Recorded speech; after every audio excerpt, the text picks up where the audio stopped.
Okay, magandang gabi sa ating lahat o magandang araw sa ating lahat. Okay, mag-a-update na naman tayo sa panibagong balita patungkol po. Update po ito kay former President Duterte ha.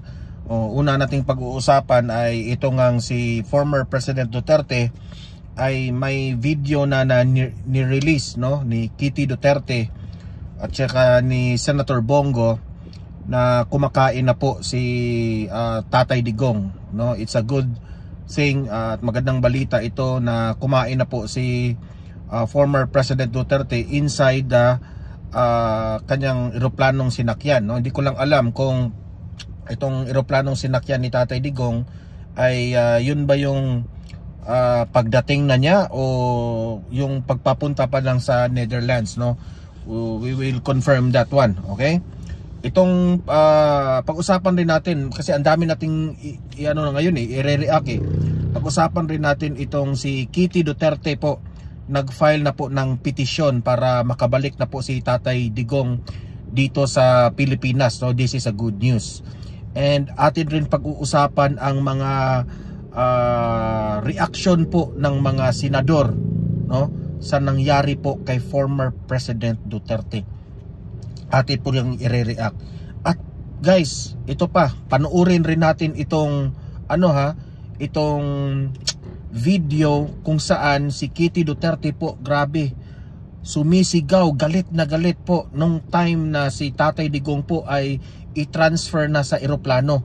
No, ito hindi ipinakita kahapon at ngayon po ay parang ngayon lang na-release itong mga video na ito. Grabe, sagad sa buto yung pagsigaw ni Kitty Duterte no. Talagang parang kinukurot yung puso ko nung narinig ko yung sigaw ni Kitty Duterte na galit na gusto niyang protektahan ang kanyang tatay, pero parang powerless si Kitty Duterte because of the mga pulis na nakapalibot. Okay, mamaya. At heto rin, magandang balita po ito. Nagsalita na po itong si President Donald Trump patungkol po dito kay former President Duterte at may mensahe pa siya kay Tatay Digong at sa leader ng China. Okay, mamaya pag-usapan rin natin yan. At itong panghuli na ating pag-uusapan ay itong ICC ha. Posible ang itong ICC po ay hindi po nila jurisdiction ang pag-investigate dito sa kaso ni Tatay Digong. Okay, kasi nagtatalo na yung mga judges doon sa ICC, and this is a good thing kasi po kung papaboran po ng mga karamihan ng judge sa ICC na walang karapatan ang ICC na imbestigahan itong kaso na ito, kung hindi ito matutuloy, then mababalik po si Tatay Digong sa bansang Pilipinas. So yun po ang mga pag-uusapan natin ha. Pero bago ang lahat, bago natin ito pag-uusapan ha, tulungan nyo po muna ako na i-like at saka i-share itong ating video para guys marami po ang makaalam sa katotohanan. Importante yan, okay? Sabay-sabay muna tayong mag-like and share sa Don Mar TV. Like and share. 1, 2, 3, go. Thank you very much. Nandito po tayo sa loob ng sasakyan ko ha. Gamit ko itong iPad ko, hindi ako naggamit ng cellphone. So, tinatry kong mag-upload using my iPad no. At guys, sa mga bago pa lang dito sa aking YouTube channel sa Don Mar TV, mag-subscribe na po kayo. Kasi kung magsa-subscribe kayo, lagi kayong updated sa mga maiinit na balita patungkol po kay former President Duterte. And at the same time, yung mga cellphone nyo, ma-notify yan kung meron tayong bagong uploads, meron tayong breaking news, o kung live man tayo o Don Mar TV. Okay? Sabay-sabay muna tayong mag-subscribe sa Don Mar TV. Subscribe everyone. 1, 2, 3, go. Okay, nakasubscribe na ba lahat? Okay, ito. Unahin muna natin ng itong patungkol po dito sa video na update ito ngayon lang na si Tatay Digong po no ay kumakain na po no. Kanina binalita natin na sandwich lang po ang kinakain ni Tatay Digong within 8 hours na ang nakalipas. It's a good thing na nakakain na po ng dissenting pagkain si Tatay Digong. Okay? Panoorin po natin ito ha. Yan. Play.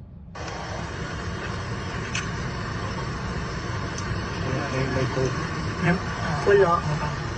Ayan I think na nasa loob sila ng sasakyan dito ha.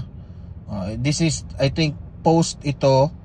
I think binibidyohan itong si Tatay Digong, no? I think si Mijaldea siguro yung kasama niya dito, tapos sinisend niya dito kay Kitty Duterte kasi I believe si Kitty Duterte po ang nag-upload dito, no? Pero kung makikita nyo, nasa loob pa rin ng eroplano. Di ko alam ha kung itong eroplano na ito ay lumilipad ito o nakalanding na ba ito. I'm not so sure about this. Pero kung makikita nyo, ang kanyang pagkain po parang nilagay na po ng Tupperware. At may parang plate na galing lang yan sa mga kasangkapan dyan sa loob ng eroplano, no? So I hope na napagbigyan itong si Tatay Digong ng kanyang gustong pagkain, no? Kasi naman kapag matanda na tayo, pinipili na lang natin yung mga pagkaing healthy. And I believe so that former President Duterte, hindi ito basta-basta na pagkakainin mo ng ano-ano. Okay? So ito po, panoorin pa natin. Juice lang, wala.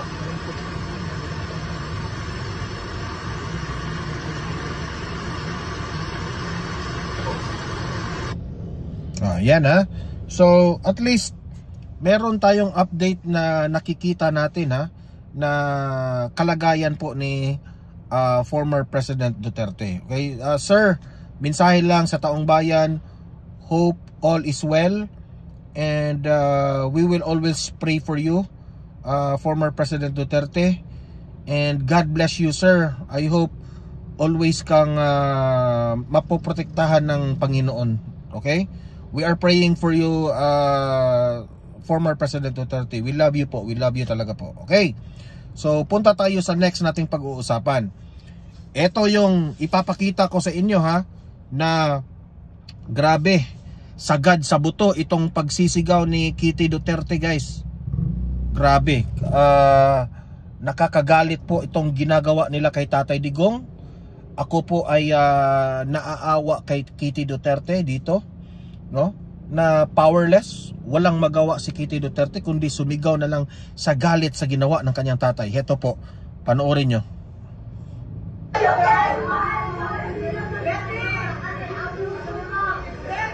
Ayan no, sobrang dami po ng mga pulis na mga babae. Sobrang dami. I believe na ayan si Duterte, nakikita nyo? Ayan, pinalibutan rin ng mga lalaking pulis. Yung mga babaeng pulis po, ito po yung magharang kay Hanelet at ni Kitty Duterte. Babae po ang harang. So, if you will try to observe sa sitwasyon nila dyan, powerless talaga sila. Kasi hindi naman pinapapasok yung mga kaalyado ni Duterte dyan. Si VP Sara gustong pumunta dyan pero hindi na pinapapasok. Imagine that one, ha? Vice President yan ng Pilipinas, hindi nila pinapapasok, binababoy nila at wala talagang respeto sa Vice President. Mga senador, Senator Bongo na gustong pumasok dyan, wala.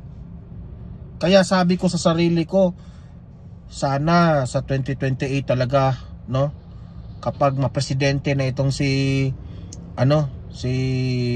VP Sara at itong mga senador ni Duterte, no? Makapasok lahat. Good luck na lang talaga sa administrasyong Marcos kung saan kayo pupulutin. Sa totoo lang. Ito, kawawa talaga dito yung sitwasyon ng mga pamilya po ni former President Duterte. Panoorin pa natin. Pakinggan nyo yung sigaw ni Kitty Duterte. Sobrang sakit po. Sobrang sakit.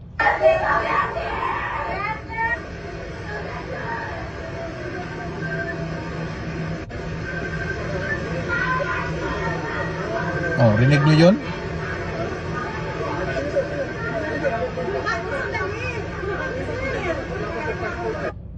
Tingnan nyo. Grabe. Ulitin natin. Tingnan nyo yung pakinggan nyo. This time, I-play ko ulit ha. Pakinggan nyo yung sigaw ni Kitty Duterte.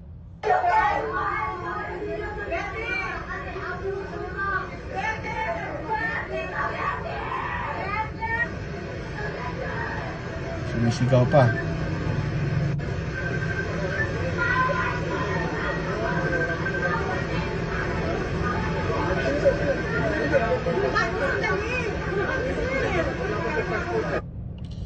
Ano, sa totoo lang, no? Sa totoo lang, ang hindi ko nagugustuhan rito is yung pagtransport nila kay Tatay Digong eh. Hindi na lang nila pinagbigyan ang pamilya ni former President Duterte na mag-grant ng kanilang mga request.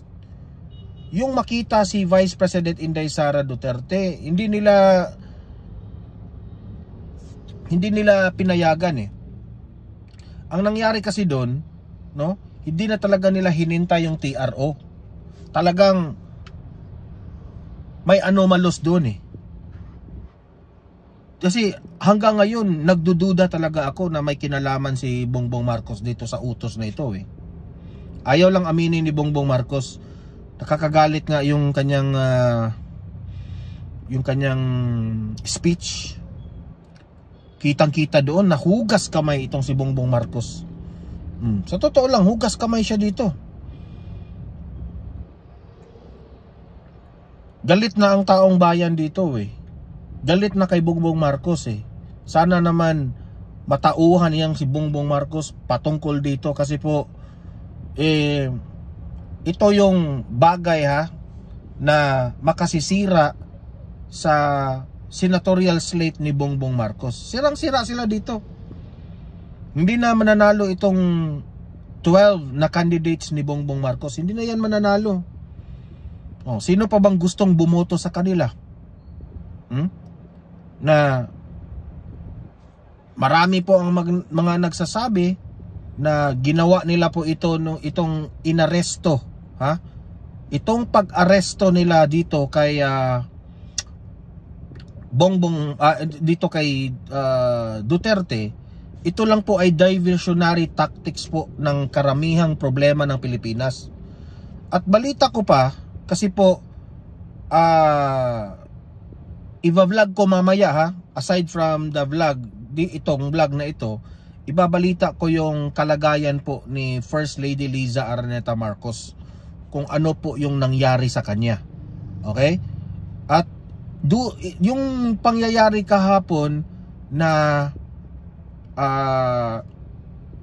pag-aresto kay Tatay Digong, diversionary tactics daw yun sa di umano sa nangyari sa kay First Lady Liza Araneta Marcos na she is been hold doon sa sa Amerika dahil po doon sa nagurgur na kasamahan nila na after di umano 7 hours saka pa nila ni-report sa mga authorities na nagurgur yung kanilang So syempre imbestigahan yun kasi balita ko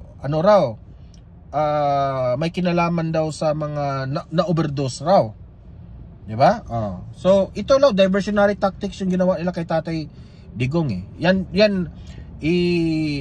magba-vlog ako sa next vlog natin. Abang-abang kayo kasi magfo-focus ako doon ha. Kasi ang dami pong mga nangyayari na eh. Okay? So punta pa tayo sa next issue natin. Ito atin pong basahin po ang ito ha, kumakalat ito sa social media. I hope this is true. Pero basahin ko pa rin ha, ito talaga bang totoo ito na si Donald Trump po ay nagsalita na. Okay? Tingnan natin ha. Ayan, natin para makita naman tayo. Ito, lakihan ko para kayo rin makabasa rin kayo. Ito yung sabi ni Donald Trump ito. Yan si Donald Trump. Mensahe raw yan ni Donald Trump. Dear Philippines, I am deeply saddened to hear the news today about my good friend Rodrigo. Alam naman natin na kaibigan sila ni Tatay Digong, syempre si Donald Trump po ay nasasaktan po sa nangyayari. I know for sure, no, na nasasaktan siya. Imagine ha, si Donald Trump hindi nga niya kinausap si Bongbong Marcos, pero dahil sa nangyari kay Tatay Digong ha, meron ng mga ganitong sinabi si Donald Trump. Immediately, sabi niya, dahil sa nangyari kahapon raw, I immediately contacted President Xi of China, okay, yung leader ng China, to discuss this serious matter concerning our good friend Rodrigo. Na good luck sa iyo Bongbong Marcos, good luck sa iyo ICC. Kaibigan nito si Donald Trump, malaki ang respeto sa China.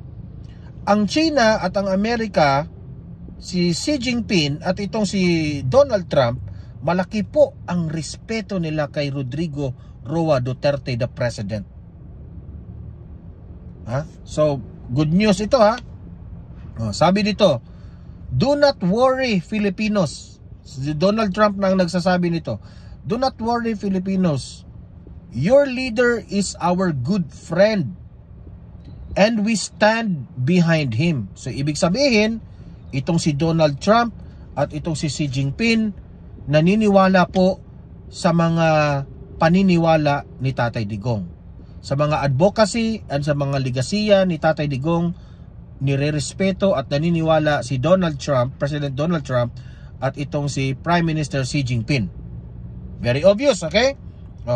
Sabi pa nga nila, ito yung kagandahan we will protect Rodrigo and the Filipino people from the oppression you are facing. Good luck na ngayon Bongbong Marcos and ICC at kayong mga dilawan at mga loyalista. Good luck sa inyo. I and the United States will not allow any of our allies and friends to suffer.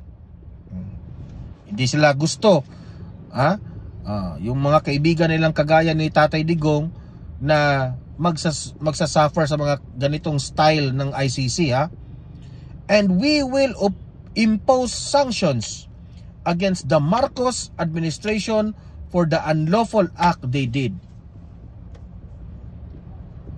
Kung totoo ito, good luck sa iyo Bongbong Marcos. I hope this is true. US President Donald Trump statement regarding the illegal arrest of former President Rodrigo Roa Duterte. So ano kayo ngayon? Bongbong Marcos? Ano kayo ngayon, Bongbong Marcos?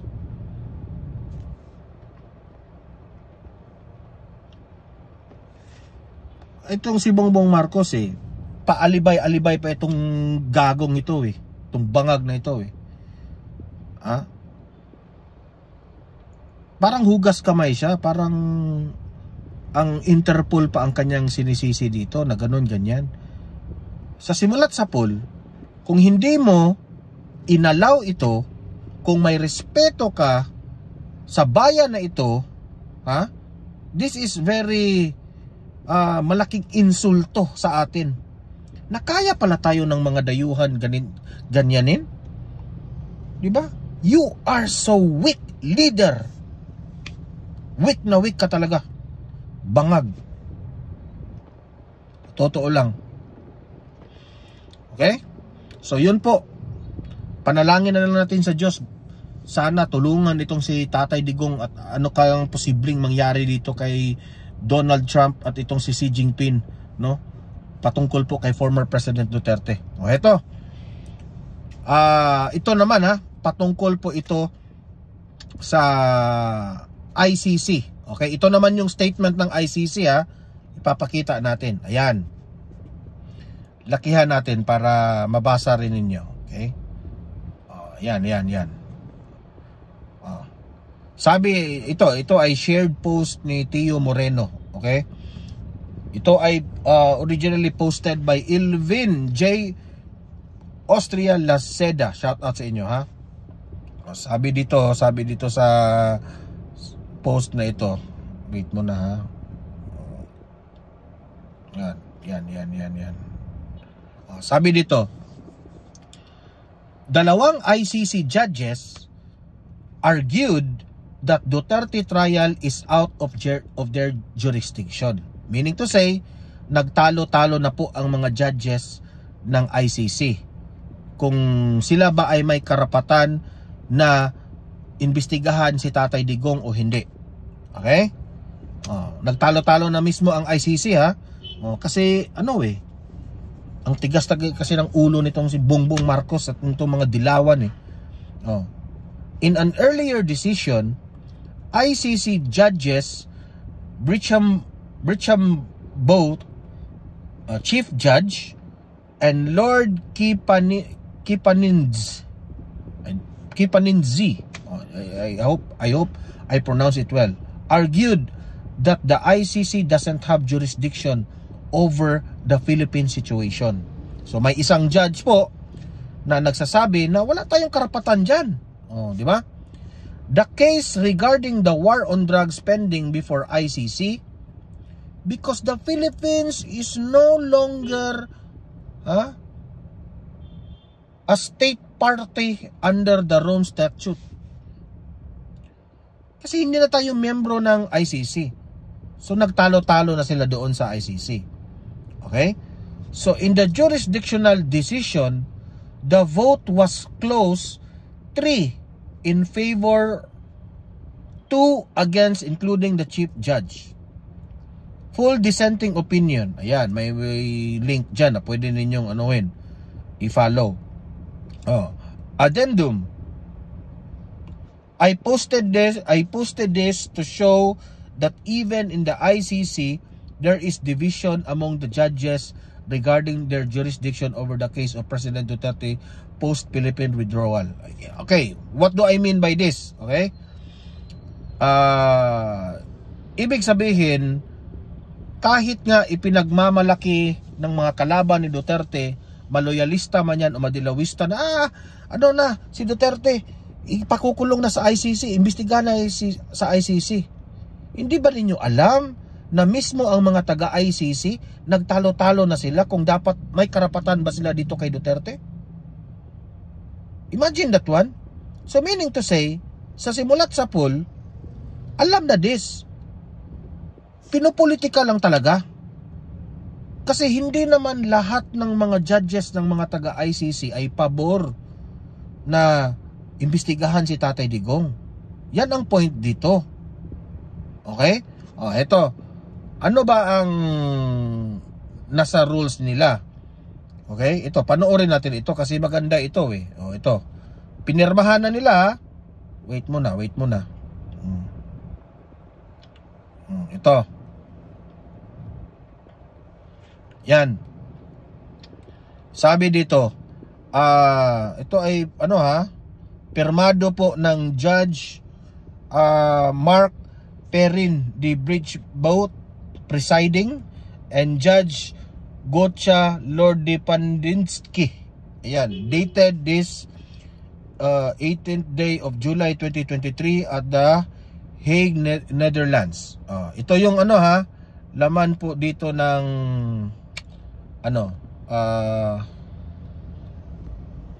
ruling po dito. Okay? Basahin natin itong ruling na ito kasi importante ito Wait muna.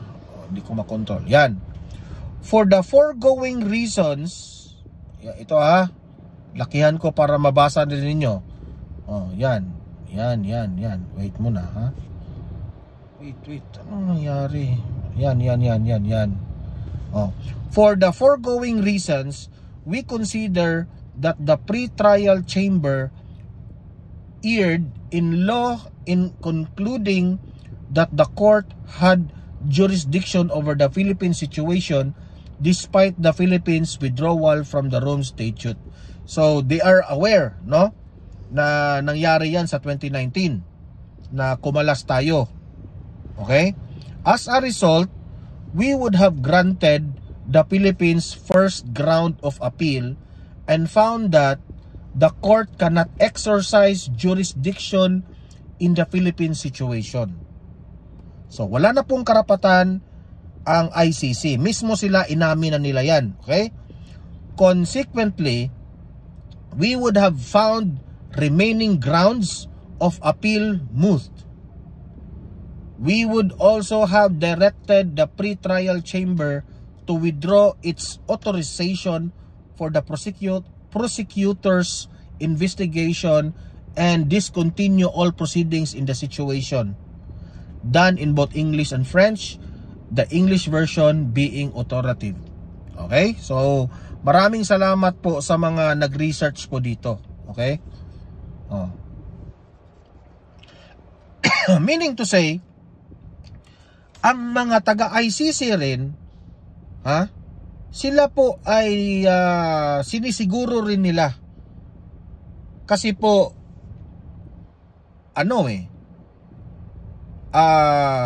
naninigurado rin ang ICC na wala silang matapakan dito.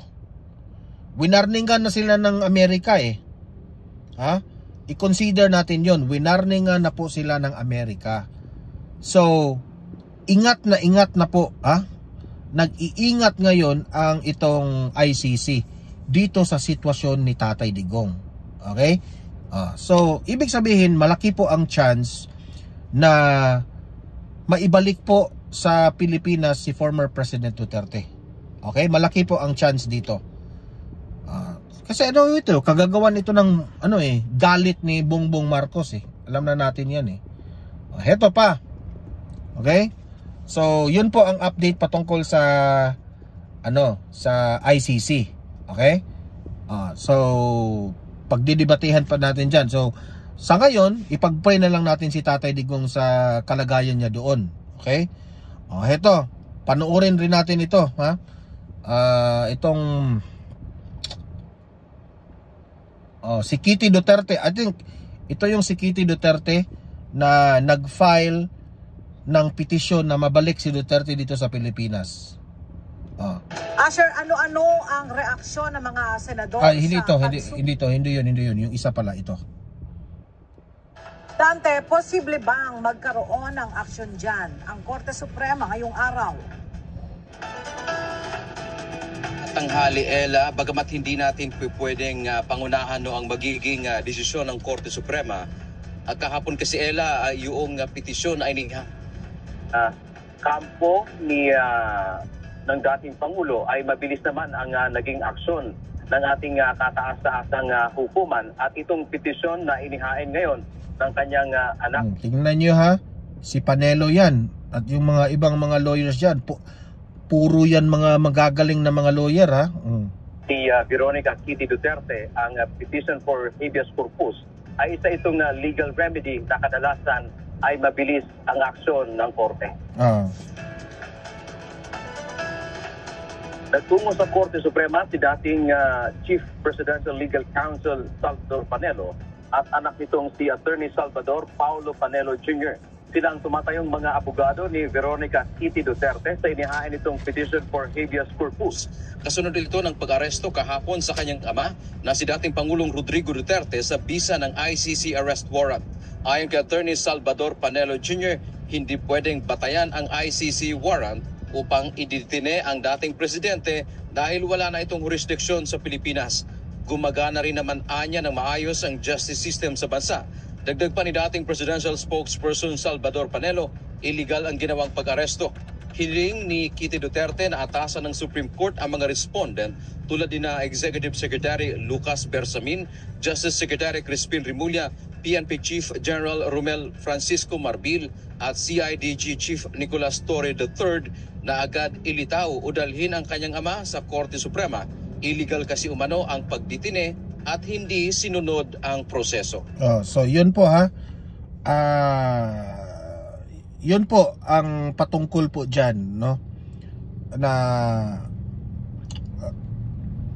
itong ginagawa po ni General Torre nila Marbil sa pag-aresto ni Tatay Digong na wala pang 24 hours, hindi man lang binigyan ng pagkakataon na dumipensa yung si Tatay Digong.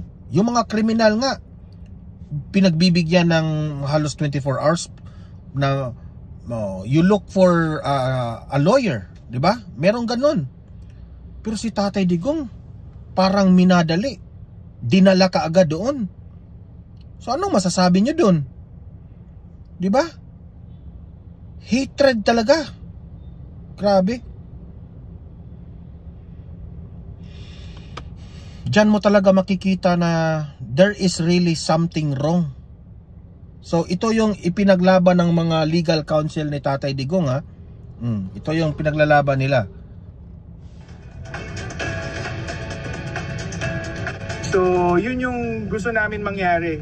Utusan ng Supreme Court ang gobyerno na ilitaw si Pangulong Duterte dito mismo sa Supreme Court. Pagbibigyan ng oras, pagbibigyan ng petsa, dapat i-produce nila si Pangulong Duterte. Kasi po insulto yan eh. Hahayaan na lang ba ng gobyerno na may mga dayuhan na aarestuhin ang Pilipino? 'Di ba? Dapat due process. Dadaan talaga tayo sa Supreme Court. Kung sasabihin ng Supreme Court, okay, dalhin nyo na yan si Tatay Digong para imbestigahan doon. Pero walang ganong nangyari eh. Nagmamadali itong si Diwata Torre at itong si Marbel. Ang kakapal ng mga muka ng mga taong ito. Bakit? Nagtatanong nga ang taong bayan sa inyo, Marbel at Torre, magkano ba talaga ang katsing-katsing nyo dyan? Good luck lang talaga sa iyo, Torre at Marbel. May araw rin kayo. May araw lang talaga kayo. Niwala ang mag-amang Panelo na may panahon pang natitira upang maibalik sa bansa ang dating presidente. Nasa kustudiya pa kasi anya ng Philippine government ang eroplano na sinakyan ng dating pulong ehekutibo. Sa tanong naman kung papaano kung nasa kustudiya na ng ICC ang dating Pangulo, sabi ni Panelo, problema na ng gobyerno yun sapagkat sila ang gumawa ng illegal na akto. I-correct nila. No. Meaning to say ha, yung pagdakip nila, pag-aresto nila kay Tatay Digong at dinala nila doon sa Netherlands, illegal yon ha. Remember that. Magagaling itong silang Panelo ha. Talagang binabasa nila itong patungkol dito eh. Illegal ito. Remember that, Bongbong Marcos, illegal ito. Pakinggan natin kung anong sinabi nitong si Remulla. Ela, kabilang nga sa kinukwestiyon nitong mga abogado ni Kitty Duterte ay yung mabilis na alam nyo si Kitty Duterte, believe rin ako itong babaeng ito eh, no? Talagang ipinagtanggol niya ang kanyang tatay. Buti na lang mga lawyer niya na sina Attorney Panelo eh.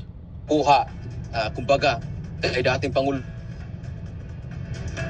Binigay naman ng Philippine government ayon pa kay Attorney Salvador Panelo, dating presidential spokesperson, kahit nga yung isang bansa kapag mayroon ng extradition treaty, mayroon ng kasunduan, kapag mayroon kang kukunin na isang individual sa kanilang bansa, ay hindi ganun kabilis eh. So, kumbaga, dadaan ka pa sa kanilang korte, mayroon pang karapatan yung akusado na gamitin ang lahat ng mga remedyo para sagutin yung reklamo laban sa kanya. Ang sinasabi dito ng mag-amang Panelo, ang ginawa kasi dito kay dating Pangulong Rodrigo Duterte ay madaling araw daw natanggap yung arrest warrant, kumbaga at Interpol red notice.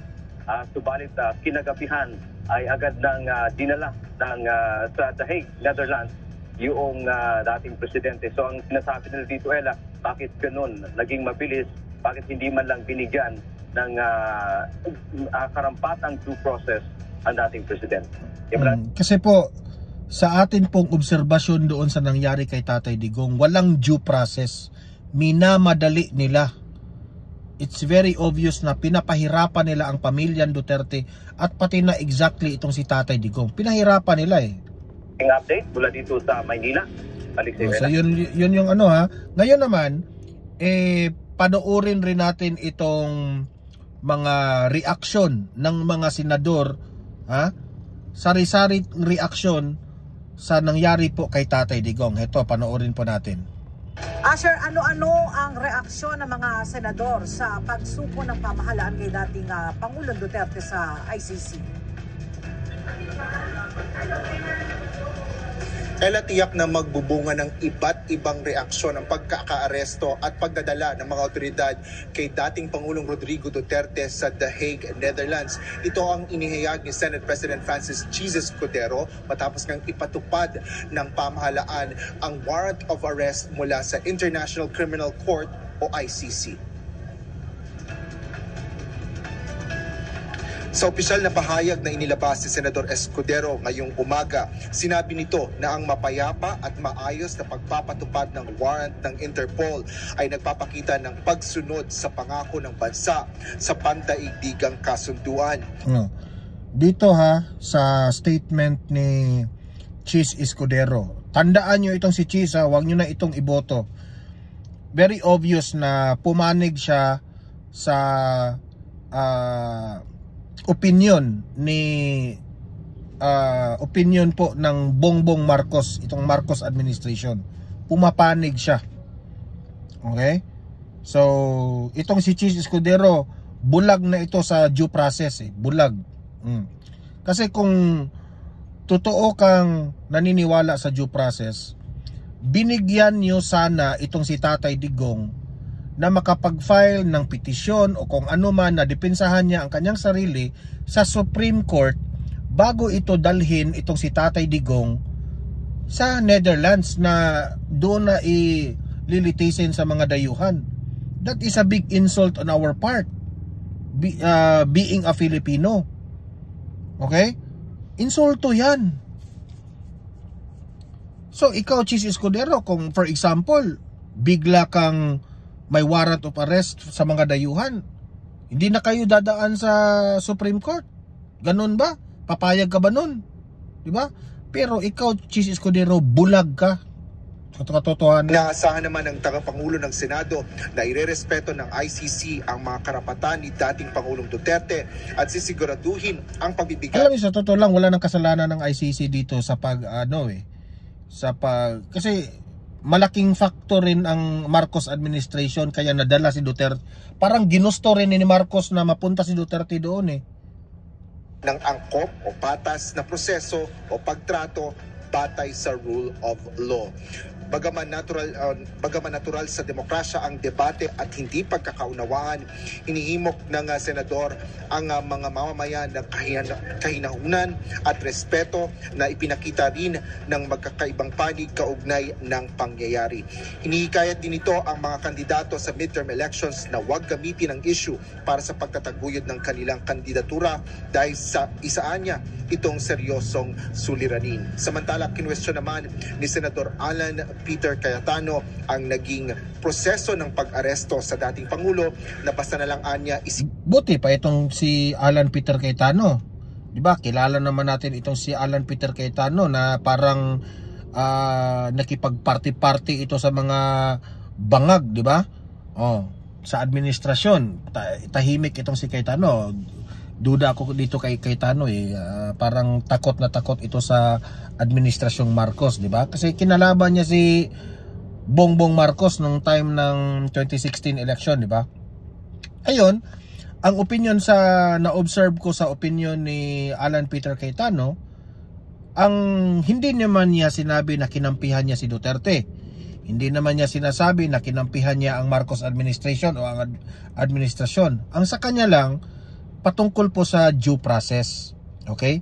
Para sa kanya, hindi raw tama ang due process na nangyari kay Tatay Digong. Okay? Ito, pakinggan nyo si Cayetano. Sakay sa eroplano habang may petisyon sa Korte Suprema. Ang pinaka-minimum is due process and letting everyone avail of the legal remedies. Hindi pwedeng may korte sa ibang bansa, huhulihin mo tapos isasakay mo na lang sa eroplano. Correct. So, eto po tanong ko sa inyo. Paano kung sitting Supreme Court Chief Justice? Sabihin mo yan kay sabihin mo yan kay Bangag, sabihin mo yan kay Chis Escudero, kay Tano, sa totoo lang.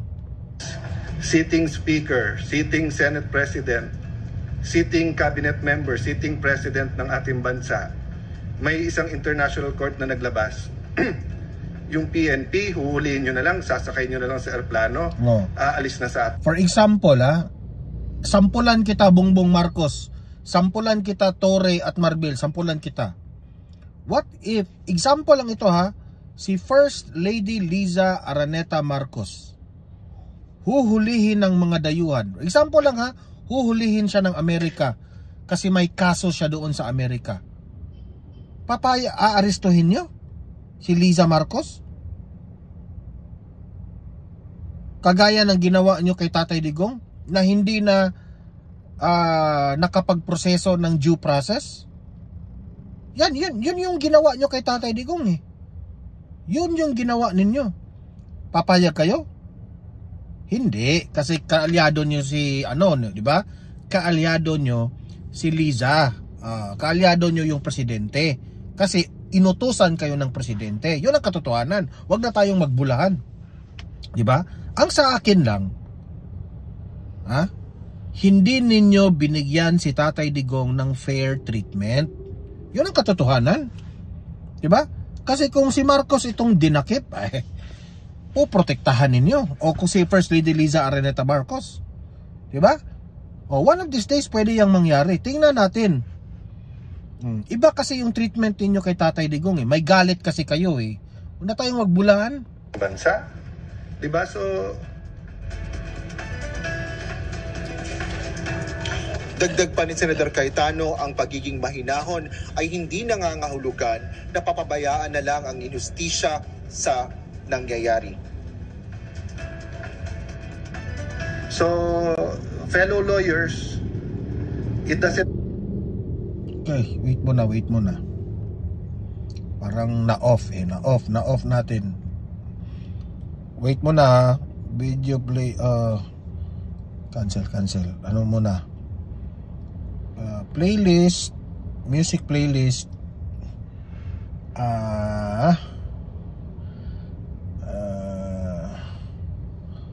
Wait muna. Play muna natin ito.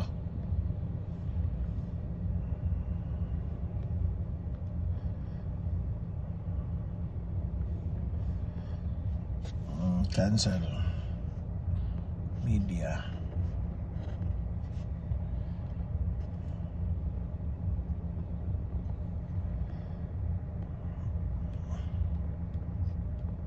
Sir, ano-ano ang reaksyon ng mga senador sa kay dating Pangulong Duterte sa Korte Suprema?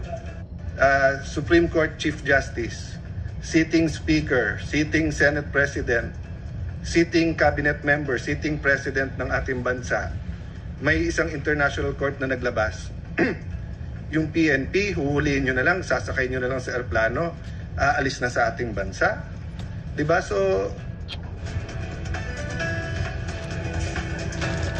dagdag pa ni Senador Cayetano, ang pagiging mahinahon ay hindi nangangahulugan na papabayaan na lang ang inustisya sa nangyayari.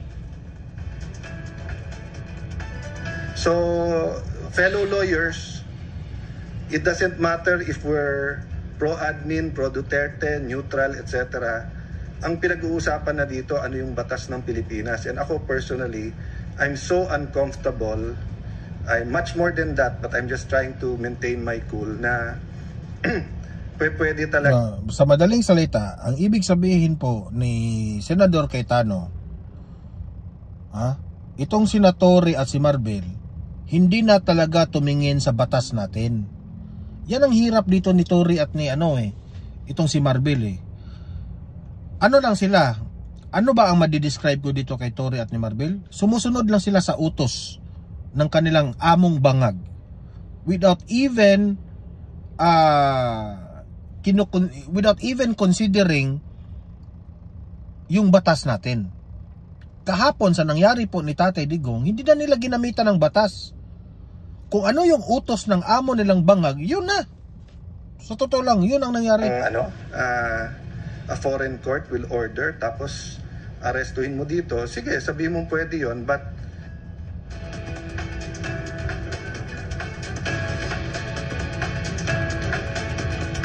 okay, so nauna na rin kinondena ni... Yun po ang mga yun po ang mga nangyayari na nakakalungkot po na meron po tayong mga nagtatrabaho ng gobyerno na mas pinapaboran ang mga politiko. Instead na sila yung mga pulis na magpoprotekta sa taong bayan at magiging neutral lamang sa mga sitwasyon, hindi po yun nagaganap eh. Kawawang bayan. Okay? So yun po ang realidad dito. So kayo po ang humusga, mag-comment, mag-react po sa mga pinag-usapan natin. Okay? Patuloy ang ating argumento sa comment section. Okay? And guys, like and share this video para marami po ang makaalam. Sa mga bago pa lang dito sa Don Mar TV, mag-subscribe na po kayo. Okay? Meron rin tayong pangalawang channel, Don Mar TV, Balitang Totoo. Okay? Dagdagan nyo lang ng Balitang Totoo. Don Mar TV, Balitang Totoo. Ganon. Okay? Subscribe rin kayo doon. Meron tayong mga ina-upload doon na mga videos na hindi po natin ina-upload dito sa main channel natin. Okay? See you in my next video. See you in my next live. Have a great day. Have a great night. God bless po sa ating lahat at mabuhay ang Pilipinas. God bless and God save the Philippines. Bye-bye.